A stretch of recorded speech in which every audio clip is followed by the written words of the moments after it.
If you, like Benjamin Franklin, believe that an investment in knowledge pays the best interest, then this gentleman's portfolio is firmly in the black. Technologist turned investment education provider, today's guest is committed to taking the fear out of finance and giving the gift of good financial management with a healthy dose of G.O.D to the masses. CEO, co-founder, and one half of the dynamic duo that is Learn, Grow, Invest. Let's meet Jermaine McDonald.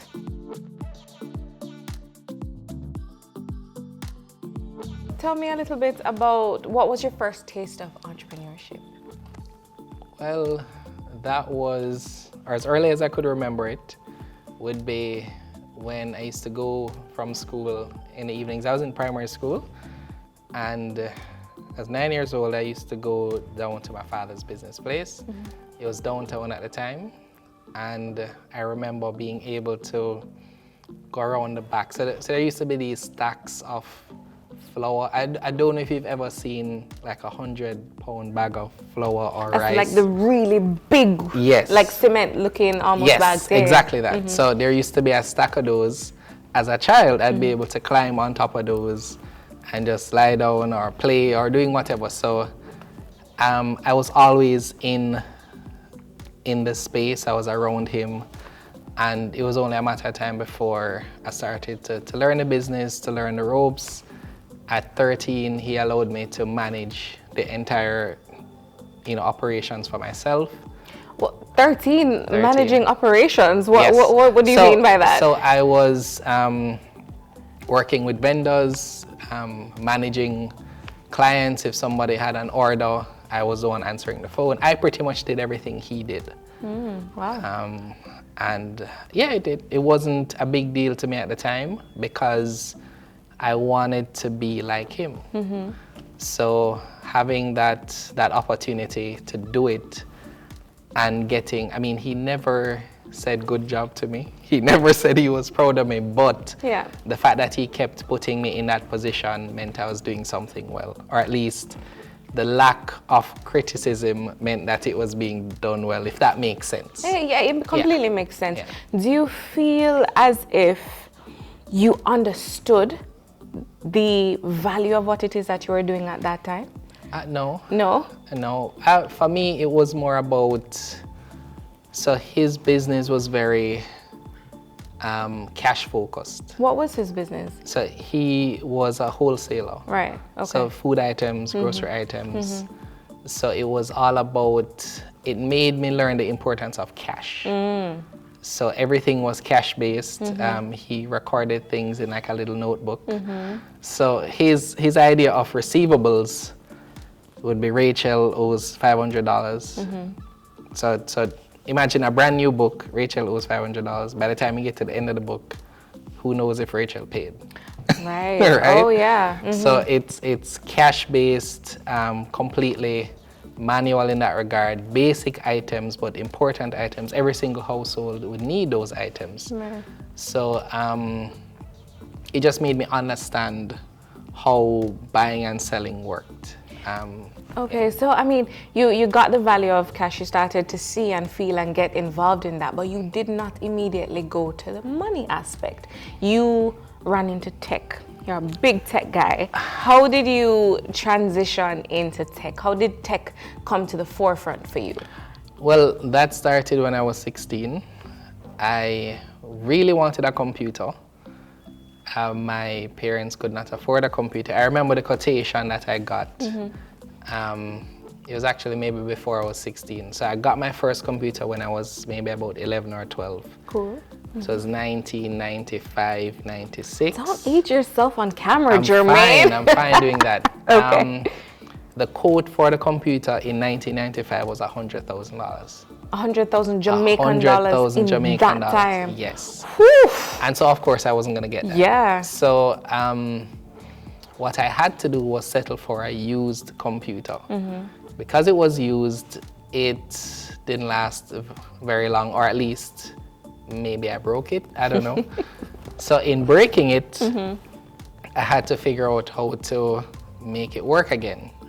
Because if we couldn't afford a new one, I needed to know how to fix that one. So kind of tinkering with that started this whole journey of tech for me. I got it to work.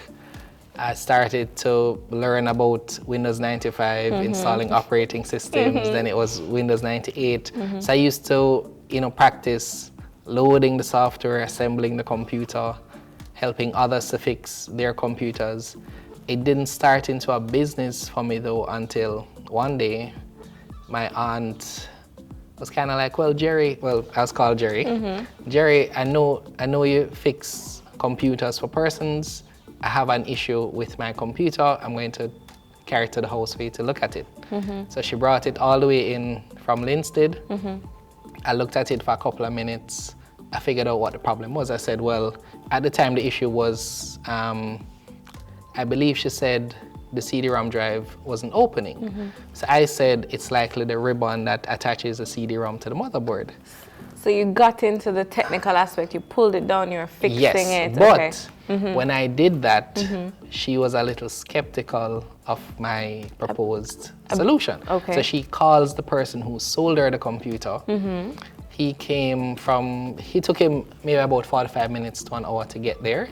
He came there, looked at the computer, said it was the same issue that I said it was. And that was great validation for me, of course. Right. And then at the end of it, me and this gentleman started to speak. He was like, I think you are good at what you do. I think you should start a business out of this. So that gave me the encouragement to register a company, made everything formal. I don't think I registered it at that point, but... So at 16, you decided, that is when you decided, okay, I'm going to actually create this formal company for myself. So, I mean, it was you and who? Or was it a me company and of one? It was you and your screwdriver. Okay. All right. I mean, from Lessons with Daddy, do you feel like there are things that you learned, maybe working in the wholesale, working with your dad, that you felt translated into making you feel capable even of running the business? Well, that was an extremely high pressure environment, meaning, so it's a simple business, right? But imagine, let's say at any one point you have a wholesale with maybe 4 or 5 servers. You may have 30 people waiting to be served. Yes, you're also 13. Exactly. But they didn't care about that. Oh. I'm in here, I'm waiting for 5 minutes, people get loud, exactly. So you had to be very, very efficient. You had to be able to think on your feet. Then on the business side, because I was also the one who managed, like if somebody came for payment, I had to, negotiate with them that the payment is not ready now, but I can pay you next week because I know that somebody else is gonna come later in that day wanting payment. Jermaine, I mean, you're talking and I'm imagining a 13-year-old you negotiating with a full-on adult about payment. Wow, that's impressive. Yeah, so it felt, at least to me, when I was talking to persons, it felt like it didn't feel real to me. Okay. But so it was like a game almost. A little bit. Maybe. So the thing is, because they responded to what I proposed or said, and I kept on doing it, and I kept on responding, I started to feel, I guess, comfortable in doing it. And what I mean by that is, I guess they would say, it's not necessarily, I don't really subscribe to fake it till you make it kind of thing, but I do believe that there's a point at which you grow into what you're telling people you are. And at some point, after I was able to, I guess, just be very efficient in all the things that I was asked to do. At one point, I knew the business. Like, I believe even as much as a week, I was there on my own doing everything, making the decisions that needed to be made. There was a point where my father had to be away for a couple of days, and it was just me. I opened the shop at 7 a.m. At the time, it closed at 7 p.m. Right. I'm the one in charge, and it felt important to me not to let anybody know that he was missing, because I felt like if they knew that he wasn't there, then I'd lose some of my credibility. So he was just down the road, or he's just around the corner, he'll be back. They didn't need to know that I was there on my own, calling the shots and doing everything.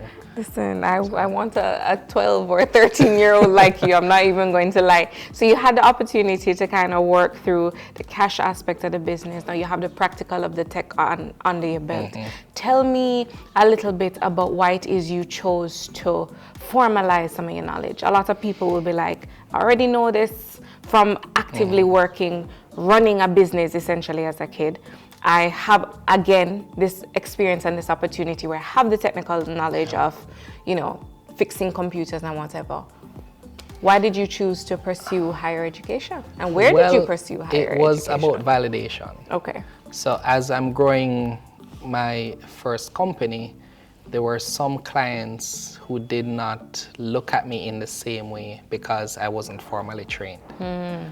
So it's the idea that when you learn it in the way that I did, self-taught, everything was self-taught. There were some clients who would look down on me when they say like, where were you trained? And I say I was self-taught. They're like, oh. Okay. You're trying to learn on me, sir? That was it. Yeah. That was it. And there are persons who thought that. And the truth is sometimes that was the case. But that's the nature of that type of business. Right. Any IT professional will tell you that they're always learning. Absolutely. I think people have a greater appreciation for that now than they did back then. And even with, I mean, we're going to talk about this later, Learn, Grow, Invest. I'm still learning. I can't know everything there is to know about money. That would be impossible.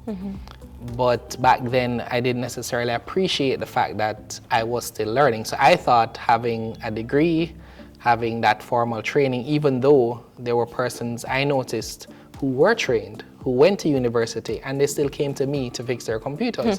So in my mind, I was like, well, if you're coming to me, then either you didn't learn the way that you were supposed to learn, or maybe it's not all that is cracked up to be. But I understood the importance of branding and how I was being positioned, because I also saw where I remember there was a client who I went to do some work at their company. It's a well-known local company, but I won't say the name. We will never call any names. So I went in and they asked me to look at their systems. At the time I was charging $1,500 per hour, I believe it was.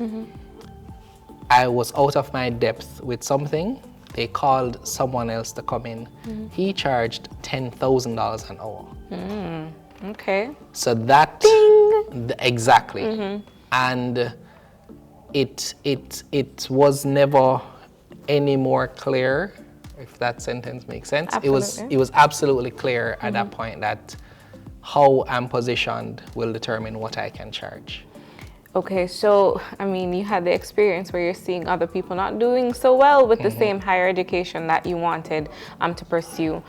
But what did you end up pursuing, and where did you pursue it? So, when the company was having some struggle, there was a little birdie in my ear. That birdie is called Renee, my wife.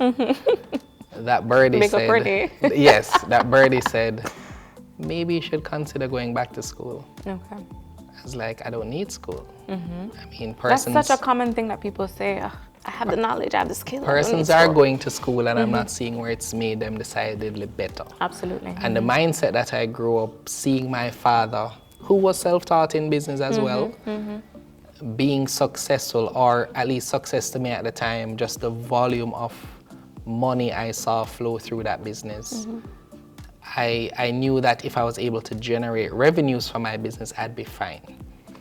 But there were periods where there was a drastic, I didn't understand and appreciate things like marketing and building pipeline or anything like that. So there were seasonalities to the business that I didn't fully appreciate. Birdie said, if you want me to pay for it, I will. So I said, fine. Big up wifey again. Okay. Yes. All right.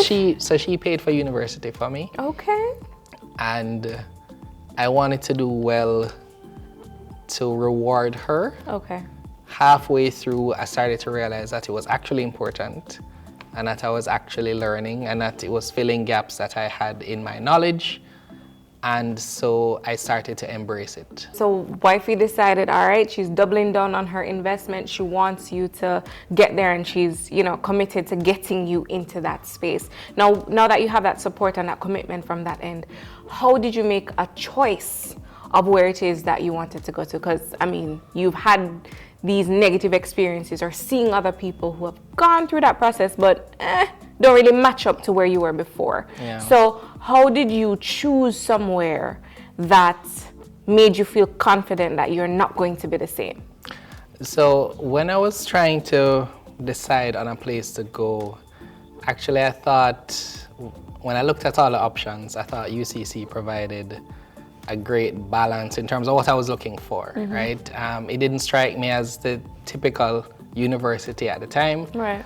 And that was fine for me because my focus was to learn and fill the gaps that I had.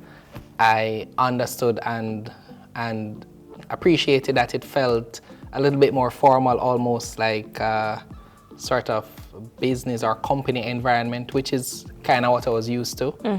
And so I believe, and it turns out to be true that I was able to form great relationships here, learn and fill the gaps that I had.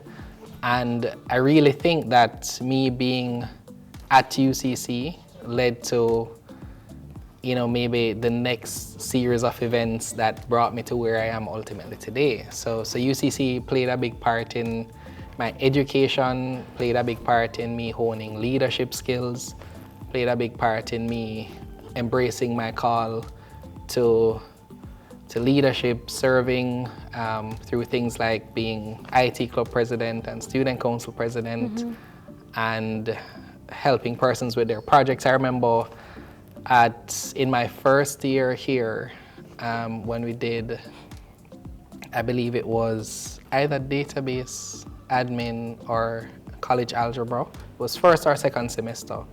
I saw that the rest of the students weren't getting what we were learning. So I decided to keep an extra class for free for a couple hundred students. Okay. And it was well attended. We actually had a full class and persons were learning. So we're kind of preparing for the exam. I've always thought about teaching. I never really had the opportunity to do it. And it just felt like a natural thing to do. So a lot of things took place over the 6 years that I was here. And I think it kind of prepared me for life in corporate. And a lot of good memories at UCC. What I'm getting from what you're sharing, that leadership aspect, that training aspect is something that has followed you. As you said, throughout corporate, you've had the business experience. You actually ran your company for how many years? 10, 15 years? 15 years for the first one. 15 years.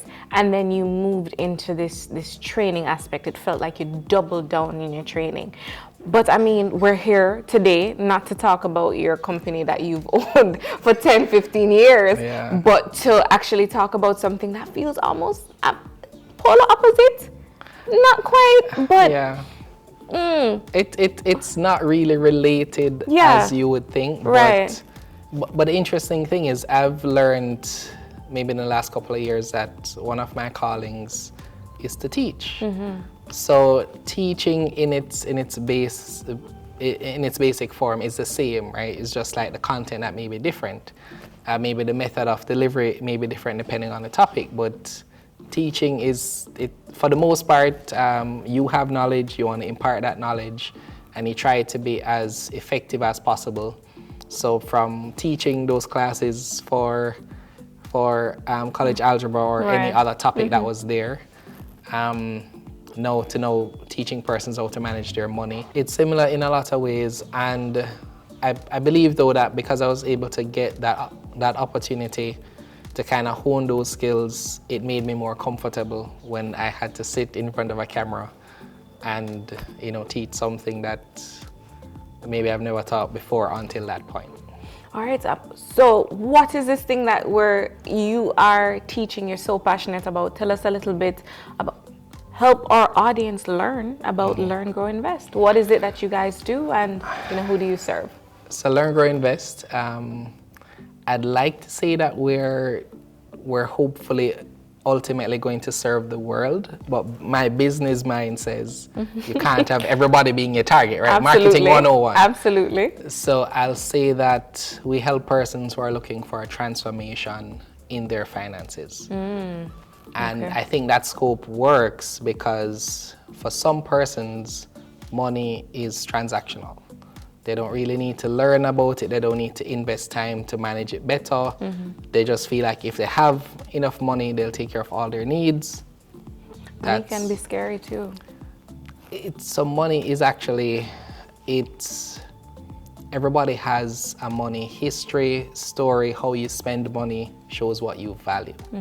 So it's actually important for persons to get to the point of transformation. And it could be that everything is fine for you, but your mindset about money needs to be transformed. Okay. So what we are trying to do as Learn, Grow, Invest is to help persons to steward money in a way that honors God and is to the benefit of others. So tell me, what was your inspiration? You're training in tech, you're fixing computers and all of that prior to. How do you get up and decide that, okay, I'm gonna teach people about money? So it was so similar to my experience at UCC, where I was in the class and I saw that there could be an opportunity to help persons learn and maybe do well on the exam. I was in a point where I'm starting to learn how to invest. I wanted to get better at managing my own money. I looked around and saw that others needed help in the same way too. It was only natural for me to want to position myself to serve them in that way. So how did people first respond? Like, what was your first, pitch to somebody or a customer to say, hey? So there are two sides to the company. So we are a community and a company. We started as a community. Okay. It was free, which made it a lot easier to position. We used to have monthly meetings where persons would come in and we would essentially just discuss investing, and we'd spend a few minutes every meeting to teach persons. So what would happen is that you brought a friend to the meeting, and because I know you're new, I would explain investing to you.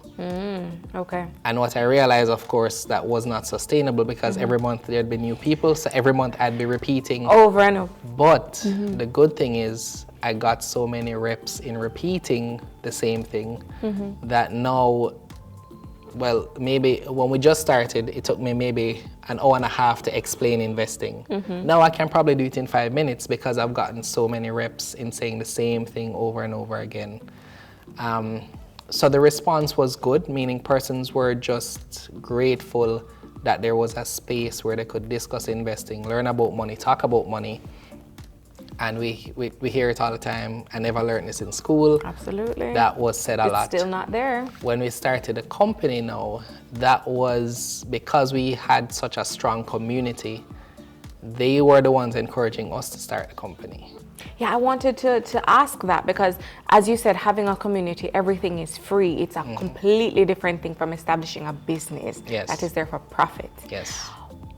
What do you think? What was that moment for you when someone actually said, or you said to yourself, all right, you know what?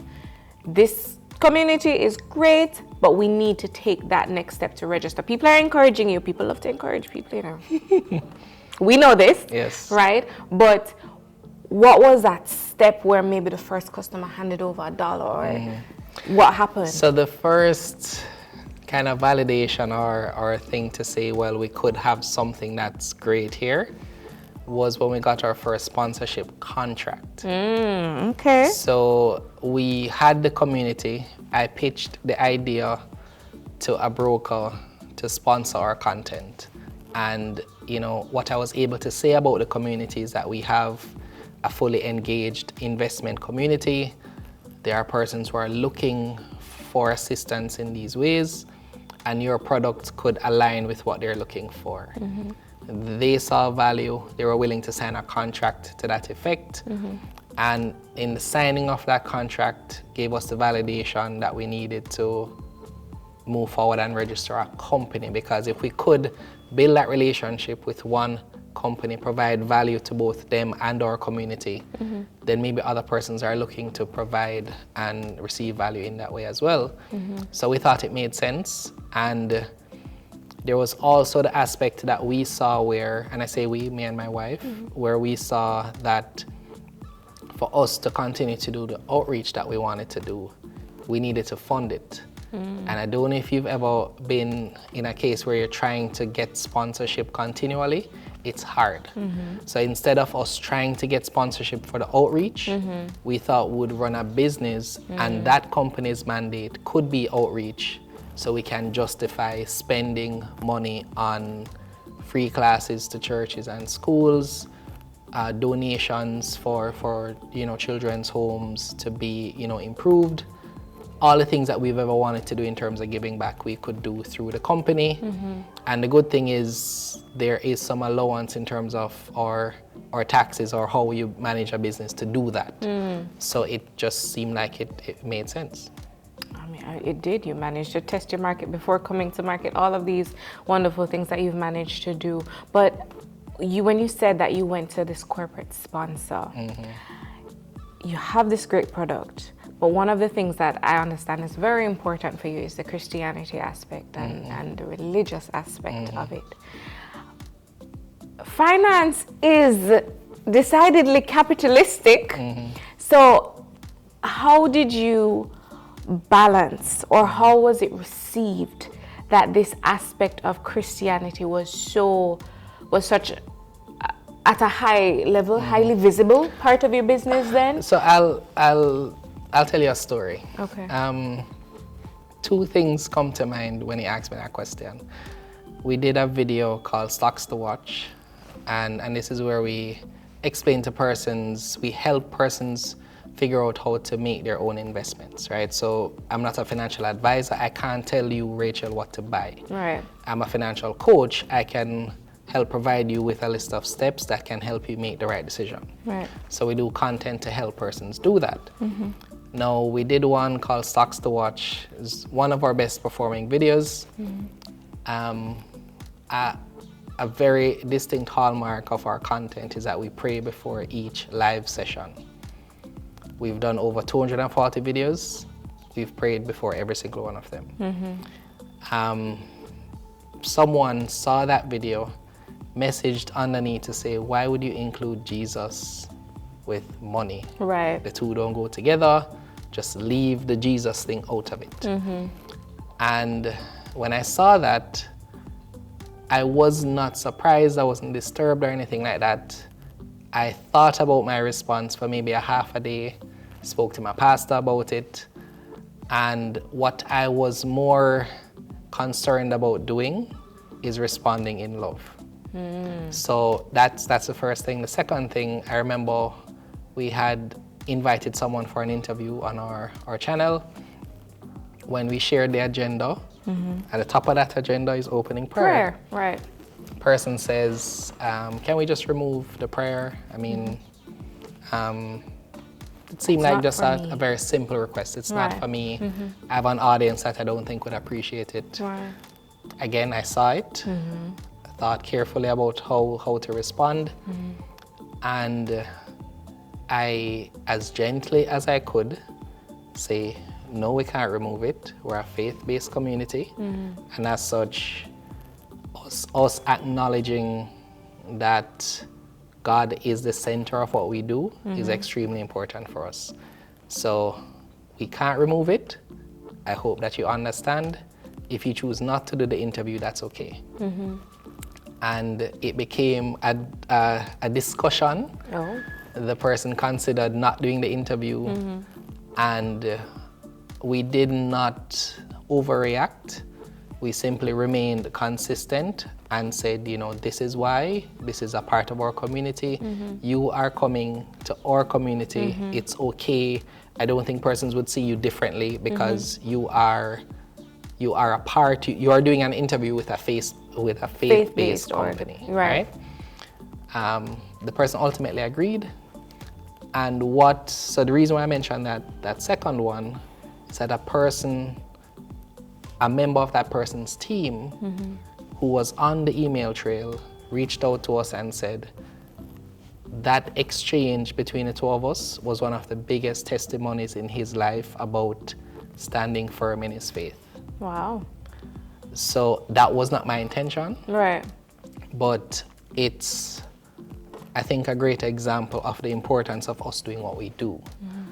So Christianity is maybe the largest, there are more Christians in the world than any other belief system, right? And of course, it's more than that for me. It's not just a belief system. It is a part of who I am.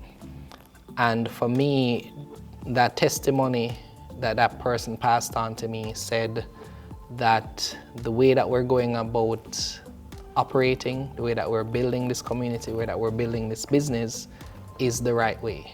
If we can minister to one person, then we could potentially minister to the world, and not just in teaching them about money.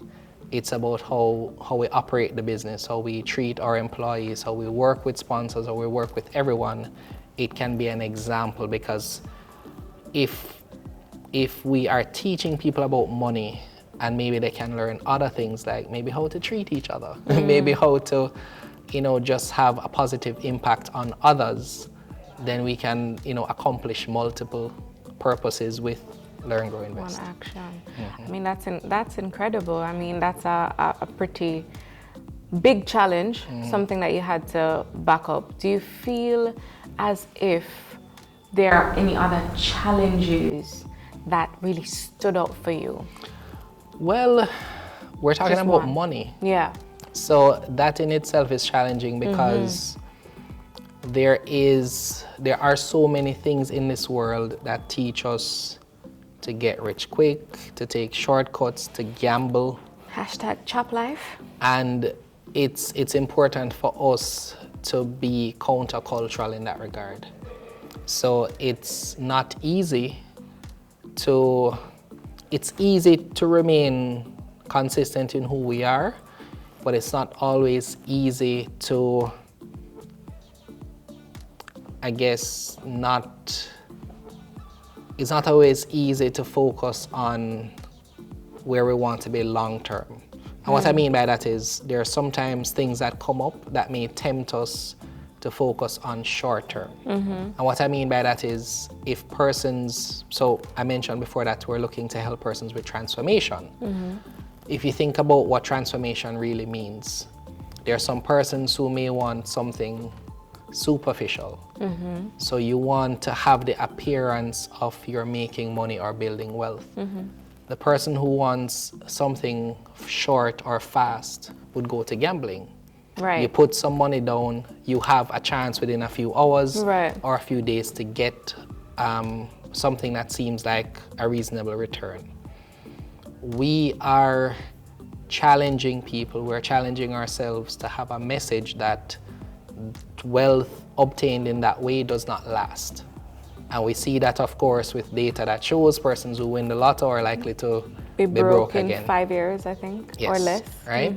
So with our faith being what guides us in how we run a company or how we create content, etc., we are having to always encourage persons to not take shortcuts, but instead focus on building wealth that will last. So that's a challenging thing, because persons around them, even the way that they may be wired, it could be saying, what you're saying to me, Jermaine, may take me 6 years. Why not do it in 6 months? Right. I mean, it must be a hell of a challenge to be breaking not only teaching people things, but also, breaking mindsets. And, getting people to kind of think about the long term. In thinking about the long term, you have mentioned on several occasions your wife, your co-founder. My better half. Your better half. Preach, we agree over here. But Well, what I want to know is, has that proven a challenge? A lot of people think, I can't do business with my significant other, or I can't do business with family. What has that experience been like for you? So I'll No share pressure. the history. No, I'll share the history. No, it's something that I share gratefully. And I say gratefully because she is my better half for more than one reason. And we've been together 20 years now. And we've started working together. So when I had my first company, she encouraged me to formalize the business, to get to file taxes and do all the things that was proper to do, right? And she's always been my consistent and unrelenting cheerleader, right? Even to the point where I think she's speaking almost prophetically, because she's speaking of things that were not there, right? She always referred to me as a leader. She always, respected me as someone who was successful even when I wasn't. So we started working together early, maybe as early as 2008, 2009. So we ran the first company together. It didn't work out. We were young, we made a lot of mistakes. We had a lot of arguments. And one day, I think she felt like maybe the arguments were too much, where she had to just step away. That caused some hurt, of course. It took us a long time to work together. We focused on building our marriage, strengthening our marriage. And I actually closed the first company because I thought it was either the company or my marriage. So I said I could always start a new company, but I don't want to get married a second time. Right. So I decided to close that company to focus on my marriage. And so spending that time, rebuilding trust and working on everything that we needed to work on, when we started Learn, Grow, Invest, we wanted to get it right, the things that we got wrong the first time. And so we work together now full time. We work from home, which means we wake up to a pounding door because our son is gonna beat down the door because he needs to come in and see mommy and daddy. Once he's off to school, then we're spending all of that time together till one of us or both of us goes to pick him up from school. Then we come home, then we spend the evening together. That's a lot of time together. Then one of us goes to bed typically like 30 minutes before the other. Okay. Usually won't go to sleep until the other is in the bed as well. Okay. And so we spend a lot of time together. And it's become a part of who we are. Meaning, I don't necessarily think it's for everybody, but for us, we've always been of the mindset that as much as we can do together, we will, because I think we both appreciate that our time on earth is limited. So if you love someone, why would you want to be away from them? You're here for a good time, not a long time, so why not? Yeah. No. Spend time together. Okay. A good time, not a long time. Okay, you said good time, that sounded... No, you're good. I thought you meant like a good time, a short time. No. Not at all. Not at all. I mean, now that we're talking about good, what's the amazing part about your journey, having this co-founder, being able to pretty much chart a path So for the yourself? good thing is, or the great thing is, I think we get to support each other in accomplishing our purpose. She is uniquely suited to help me accomplish my purpose, and I think I have the personality to encourage her to accomplish her own. Meaning, we do things completely differently. Right. She's softer, works well with people, is very in tune with, she's very high in terms of emotional intelligence. I'm high on, you said you do this by 5, I need it done by 5. Okay. I don't care what you have as an excuse, it should be done. She would say, well, why didn't you do it? How can I help you? How can I ensure that you get this done? Who you are is more important than the thing being done by 5. I would say it's 501. You're not the right person for the job. Can we move on? So the middle ground that we find in working with each other is that I've learned to be more compassionate. When we were trying to work on our marriage, she used to say this thing to me all the time. All the time is what she's asking for is consideration. Took me years to get what she was saying. I was like, how am I not considering you? And we used to, talk about it. It's like, it's not what you're saying, Jermaine. It's the tone behind it. I was like, you need to focus on what I'm saying and not how I'm saying it, and whole heap of stuff. But God bless. she has refined me. Yes.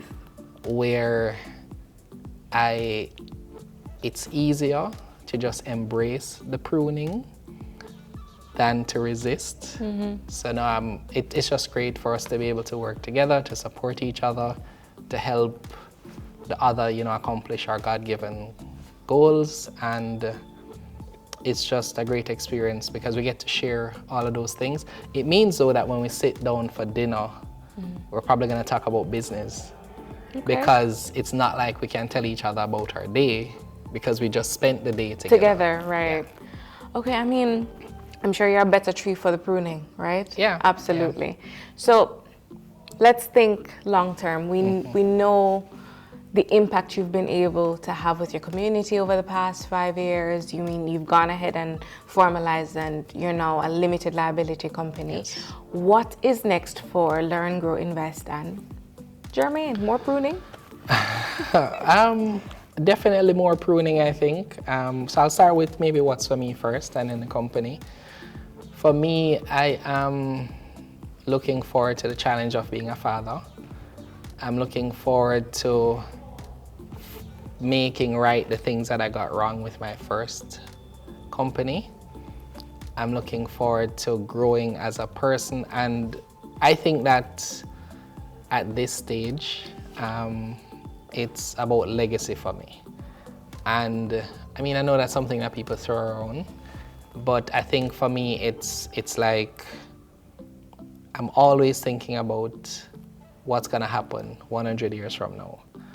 Will I be known to have had an impact on the world enough to last 100 years? Meaning there are persons who've written books, there are persons who have done things that we still talk about them decades later, hundreds of years later.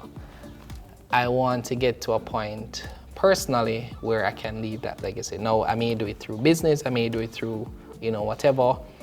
It's most important to me though that it's done through my family.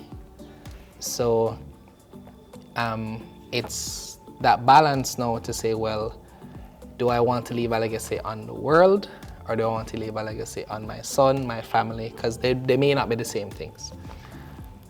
On the business side for Learn, Grow, Invest, I think that right now we're quite interested in scaling, in growing. I'm thinking about, potentially getting funding, maybe doing some sort of, giving up some equity maybe to try and get a partner. Do I hear a peep at going public, or are we talking private equity? So, do we get a first listen? Well, private is likely where we'll start, only because based on my research, I've been told that we need a certain level of revenue to be able to list. Right. We're not there yet. Can we be there in a couple of years? I think so. So it's about growing the company, meaning the product or the offering that we have it's something that has global reach. Each country has its own nuance though in terms of finance. Right. But there's a model that we're hoping to create that can scale. There's a model that we think that if we're able to steward it well, it can, do great things. But from where we are now, we need funding, we need financing, we need partnerships. And so that's the focus. Where will it be in 5 years? I don't know, because just as how, even looking back at my time at UCC, for example, if it is that there is a need that's created I'm going to focus on filling that need. Right. And I think with Learn, Grow, Invest, it's the same thing. If there is a need that presents itself that seems to fall within our skill set, fall within what we're able to provide in terms of value, then I think we'll want to grow to be able to fill that need. What do you wish that you knew earlier? Specifically in relation maybe to the business, because I'm sure there are many things that. Yeah. So actually, I don't look at things that way. Okay. What I think about is what I wish I would learn now, and what that is patience. So there are things that I think take long. Because I'm not patient with the process, it can take longer. So me being the businessman I am now took me my entire life, but I wanted to be who I am now 10 years ago. Right. So that impatience with myself about where I should be is what I'd probably want to work on the most. So where we're headed in terms of the goal and the vision that I have for Learn, Grow, Invest, I want to be patient so that it will develop naturally instead of me rushing to bring it into the present and then maybe it's too soon, right? So that's what I'd say. That's an interesting perspective. You mentioned legacy, and I want to almost end on a note where we started. You were in your daddy's shop from 9 years old, and now you have a little boy. Right? Yeah. What lesson would you want to take from whatever you would have learned from your dad? Yeah. What's that lesson that you'd want to pass on to him? I think he's small now, so he probably doesn't comprehend. No, he's 2 years old, and actually Renee says he's a lot like me in that he imitates very well what he sees me do. And even some of the things I say. So thinking back, I've learned a lot from my dad. He's molded who I am in terms of a business person, and I had to unlearn some things to be who I am today. So what I want for my son is that I'm hoping to teach him good principles without skewing him to my way of doing things. Because what would be important for him, I think, because God would have made him a certain way, he has a particular mindset, a particular skill set. If I try to put him down the path that I think is best, he may try to go down that path to please me and then spend more of his time trying to figure out why it's not working, when he's just trying to do what he thinks is right by maybe, making his dad proud, which is what I spent a lot of my time doing. Right. So if I can teach him the right principles about business, about money, about relationships, without sending the message that it's my way, then I think that would probably be the best thing for me to teach him. Now, a lot of the things that children learn is from what they observe, which means if I want to teach him that, what I need to do is be able to display that myself, which is hard, right? So I need to say it and be about it. I need to, so right now I'm trying to strike the balance between what I say to him, because sometimes as a parent, we think we can say the right thing, do something opposite, and expect our children to learn. Right. But they'll usually mirror what they see and not what they hear. So I'm trying to be a better person for him. I do look at him as my legacy in that when I go, what he passes on to his children will be a part of what I pass on to him. Right. So if he's not a good father, that's a reflection of me. If he's not good at business, and I hope he chooses business, even though he's so unique in that he loves a lot of things, even at the age of 2. And what I want for him is for him to just, just be happy in that. So I never thought I'd say this because When parents say they want the children to be happy, I'm like, Right. what do you mean happy? Like, what does happiness solve? Right. But I've spent so much What does time. happiness mean? I've spent so much time being Yeah. unhappy Yes. that I understand. So because you can be successful to everyone else and you're unhappy. Yep. So if he is firm in his identity, if he knows who he is, if he knows what he was created to accomplish, then he can be happy in that he's on that path. So that's what I'd want to pass on to my son. All right. I mean, your son has a little bit of time to kind of internalize that when he eventually hears this or watches this. But there's someone somewhere today who has made that choice to go into business, to go into entrepreneurship. What would be your message to them about getting started? What's that thing that you'd want them to consider as they decide to venture into entrepreneurship? So I'd say it's gonna be a lot more work than you think. I'll say that, so I don't think you should make every decision based on how much money you make or profitability, etc. But don't underestimate the importance of generating cash flow to be able to keep having a business. Absolutely. If there's no cash, there's no business, right? So I would say if you can find a way, so two things I think about, right? If you've started a business but you're still working 9 to 5, you have to find that balance. I would say if you can replicate maybe 3 months of salary in the business in a month, I think you're good to take that step, right? And then the second person who is maybe started out entrepreneur, has never worked for anyone, I think the same way that you saw me move from running my own business, going to university, going to UCC, filling those gaps, then I think that if you start out as an entrepreneur, you may have gaps that you're not aware of. Those gaps will help you to grow your business more than you ever thought you could, because maybe you started it just to get by. But you may have a business that can impact the world, but you have to try to fill the gaps that you have. We've had the opportunity to learn so much more about Jermaine McDonald of Learn, Grow, Invest. We've seen him grow from a little itty bitty thing, 9 years old, in his father's business, to taking those principles that he has learned into his life today. What am I walking away with?